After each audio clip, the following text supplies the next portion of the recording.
Social মিডিয়াতে viral অনেক ভিডিওতে অনেক বড় বড় সামুদ্রিক ঝড় দেখেছেন, উত্তাল সমুদ্র দেখেছেন। আজকে জাহাজের গতি সম্পর্কে মোটামুটি আপনাদের একটি বেসিক আইডিয়া দিব। আমার ভিডিওর মূল টপিকে থাকবে বাণিজ্যিক বা কমার্শিয়াল জাহাজ এবং প্যাসেঞ্জার বা প্রমোত্তরী। যদি যুদ্ধবাহী জাহাজ সম্পর্কে জানতে চান তাহলে কমেন্টস করে জানাবেন, আমি পরবর্তী ভিডিওতে সেই সম্পর্কে আপনাদের মোটামুটি একটা আইডিয়া দিব। জাহাজগুলো তো কয়েকটা ক্যাটাগরিতে বিভক্ত, যেমন ড্রাই কার্গো শিপ। এই ড্রাই কার্গো শিপের ক্যাটাগরিতে পড়ে বাল্ক ক্যারিয়ার, কন্টেনার জাহাজ, তারপরে রোরো, ট্রাক বা কার ক্যারিয়ার জাহাজ। এই ধরনের জাহাজগুলোর স্পিড এক ধরনের হয়ে থাকে। প্যাসেঞ্জার শিপগুলোর স্পিড এক ধরনের থাকে। তারপরে ট্যাঙ্কার জাহাজ, যেমন অয়েল, কেমিক্যাল, গ্যাস বহনকারী জাহাজ, অয়েল তেল বহনকারী, কেমিক্যাল বহনকারী এবং এলপিজি বা এলএনজি বহনকারী জাহাজের স্পিডও নানা রকম হয়ে থাকে। সাথে থাকুন, আপনাদেরকে ধীরে ধীরে সব কিছু এক্সপ্লেন করছি। জাহাজের ভাষায় স্পিডকে আমরা নটিক্যাল মাইল হিসেবে সংজ্ঞায়িত করে থাকি। এক নটিক্যাল মাইল মোটামুটি 1.852 কিলোমিটার হয়ে থাকে। তো বাল্কিলের জাহাজগুলোর স্পিড মোটামুটি 12 থেকে 15 নট হয়।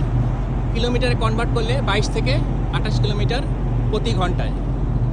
তারপর আসি অয়েল ট্যাঙ্কার জাহাজের ক্যাটাগরিতে। অয়েল ট্যাঙ্কার জাহাজগুলোর স্পিড 13 থেকে 20 নট হয়ে থাকে, 24 থেকে 37 কিলোমিটার প্রতি ঘন্টায়। যেমন আমাদের জাহাজটি এলপিজি ট্যাঙ্কার, আমরা এই মুহূর্তে ফুলি লোডের অবস্থায় আছি। 48,000 metric ton LPG propane load করা। আমাদের জাহাজের এই মুহূর্তে স্পিড হলো 16.9 knot, almost 31 kilometre per hour প্রতি ঘন্টায়।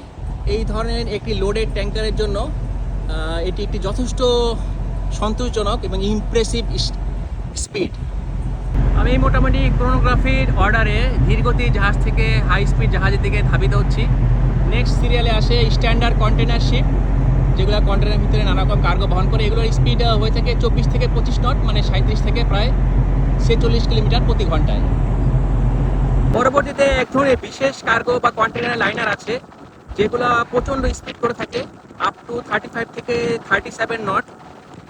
মার্কস লাইনের মার্কস বোস্টন একটি সিরিজ আছে, এই জাহাজগুলো কন্টেনার বহন করে, বাট এগুলোর স্পিড, এই সিরিজগুলোর জাহাজের স্পিড আরও অনেক বেশি।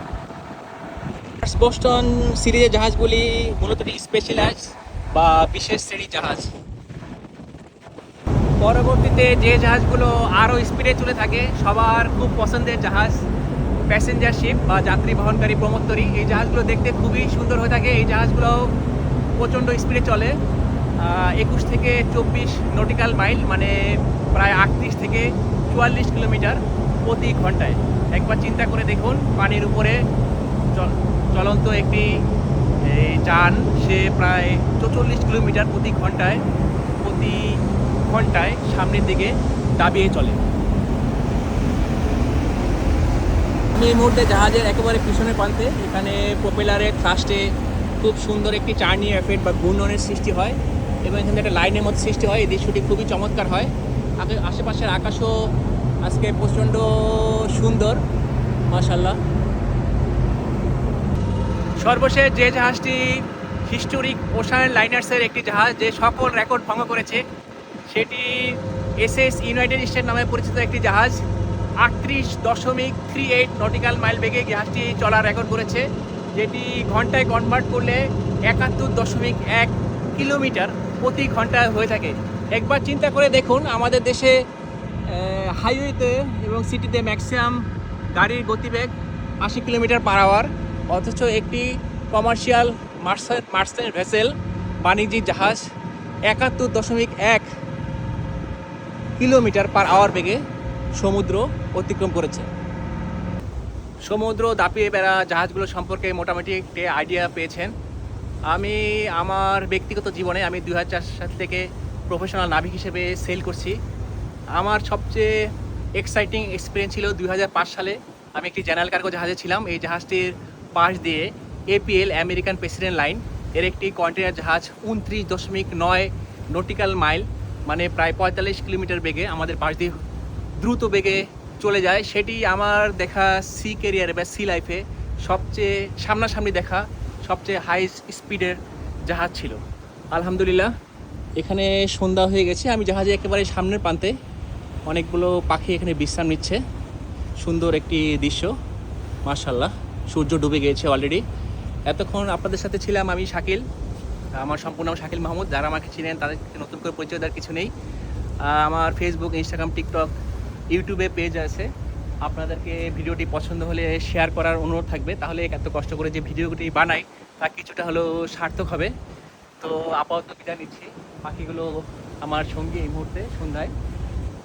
তাদেরকে সবার শুভেচ্ছা রইল সবার জন্য। আল্লাহ হাফেজ। আমার জন্য দোয়া করবেন যাতে আমি সুস্থ সবল এবং নিরাপদ থাকি। শেষে ভিডিওতে সমুদ্রের গর্জন শুনিয়ে আজকের মতো বিদায় নিব।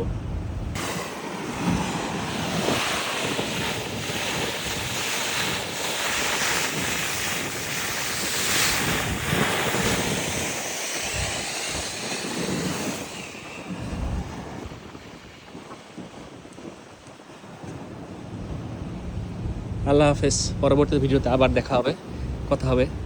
কমেন্টস করে জানাবেন ভিডিওটি কেমন হলো।